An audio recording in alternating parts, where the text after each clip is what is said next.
My name's DJ. I'm a graphic design major. I'm from Santa Barbara, California. I like to go surfing, which influences my art a lot. I've been making art and drawing for about my whole life, I'd probably say. So it's pretty cool.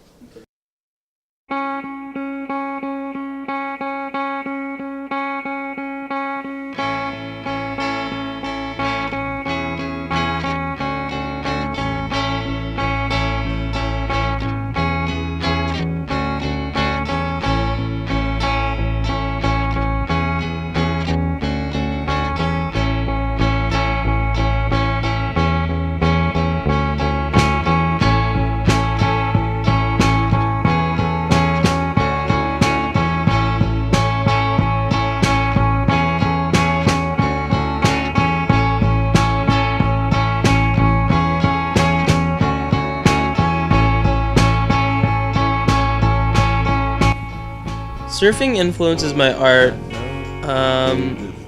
because with surfing there's an entire culture that's a part of it, and I feel like my art fits in that culture really nicely. Surf culture can be broken up into different categories, whether it's like competitive surfers or someone who shortboards versus someone who longboards, people who only surf beach breaks for shortboards, or people who ride long point breaks. So there's a lot of different ways that you can describe surf culture. But for me, I go surfing all the time, even if it's like tiny out. So that's where I gain a lot of inspiration from my art, from just daydreaming while I'm being out there. Yeah, I'd consider surfing an art. It's almost like with performance art, how people, like all types of dancers, have their own style, and that goes the same with surfing. Two people might be able to do the same exact thing as one another, but someone might have more style. And just with like doing art and being creative, there's a lot of style that goes into surfing as much as there is being an artist, which is a really cool thing.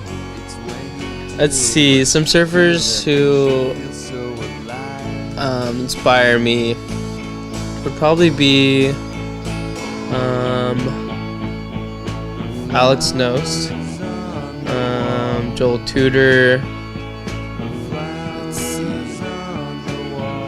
JJ Wessels, a lot of people who ride longboards and really weird boards, because a lot of the time they can just be standing on the board and they can make it look cool, as opposed to shortboarders who are kind of hacking on the wave and flying around. But when you're riding something like a longboard or like a mid-length, like a single fin, you kind of just have to let the wave do what it's supposed to. So Alex Nost, yeah, he's probably one of my favorite surfers. He's this weird, trippy surfer from Costa Mesa, probably has done way too much acid in his lifetime,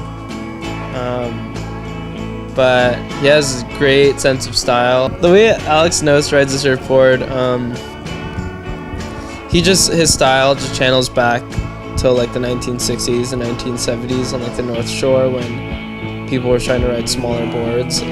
He rides a lot of longboards and single fin, mid-lengths, and just the way he can turn and move his body on the wave is very free-flowing and natural. So I would say he's one of the most creative surfers I've seen. And beyond that, he is a musician too, so it kind of channels back into how a lot of surfers are creatives, and how a lot of creatives are surfers, which is where I kind of find myself, I think.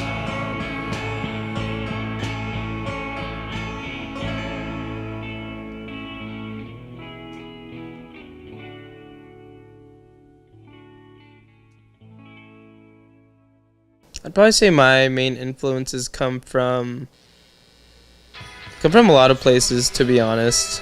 Whether it's old typography or old sign painting, or Saturday morning cartoons that I used to watch growing up, or old surf art, or skateboarding graphics from like the 1980s. So as much as a lot of surfers now pull from different styles throughout the years of how they surf, I feel like I'm the same way when it comes to my art. It just is a culmination of a lot of random things put together. Sorry Dad was an art show that a friend and I, Kyle Janes, a good friend of mine, did. So we're both graphic design majors, so we're not required at all to do an art show, but we kind of pushed for it. Sorry Dad basically for us was the name comes from how a lot of art students and creatives have to, most of the time, have to apologize to their parents in some way for wanting to study art, which they shouldn't have to apologize. So there was that idea of why we named it Sorry Dad, because we wanted to just do something that was kind of out there and crazy and not really like a white-walled gallery, but almost like an experience.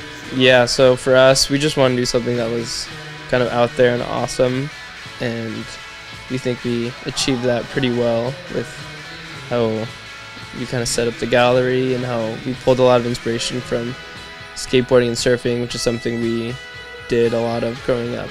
I'd probably say that Kyle and his art definitely reflect more of like the edgy, grittier side of skateboarding, and mine's a little more kind of free-flowing and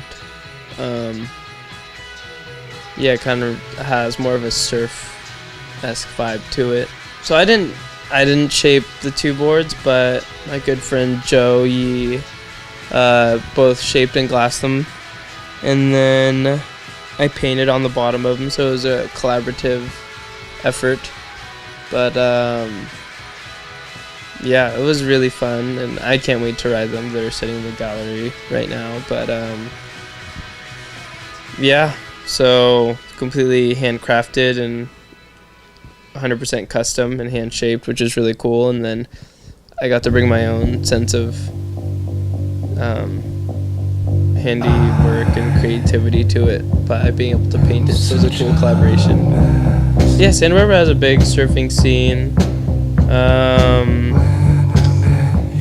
There's all different types of spots, which is not really normal. A lot of places, a lot of places down south really only have the same kind of beach breaks or whatever, but Santa Barbara has point breaks, beach breaks, reef breaks. So people ride all different kinds of boards, and there's a ton of different shapers who are legendary that came out of Santa Barbara.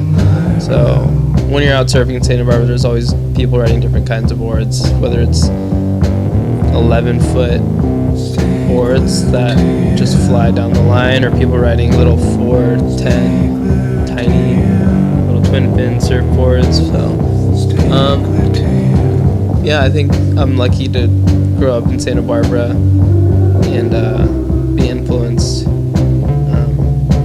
by just the art around me and how creative the surf community is there.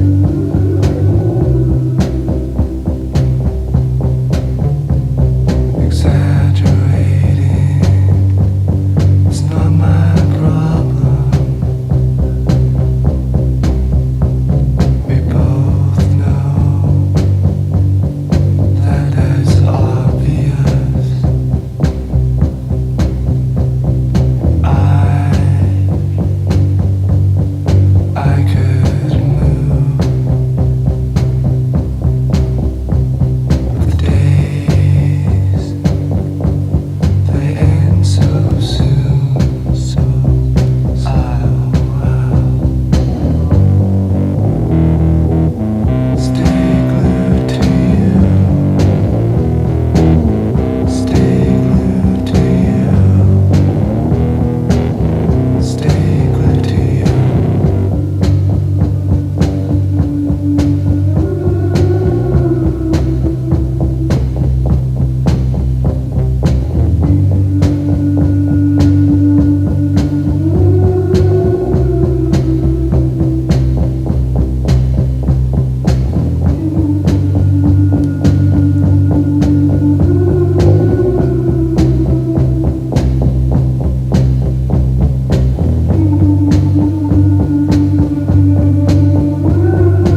keep making cool stuff.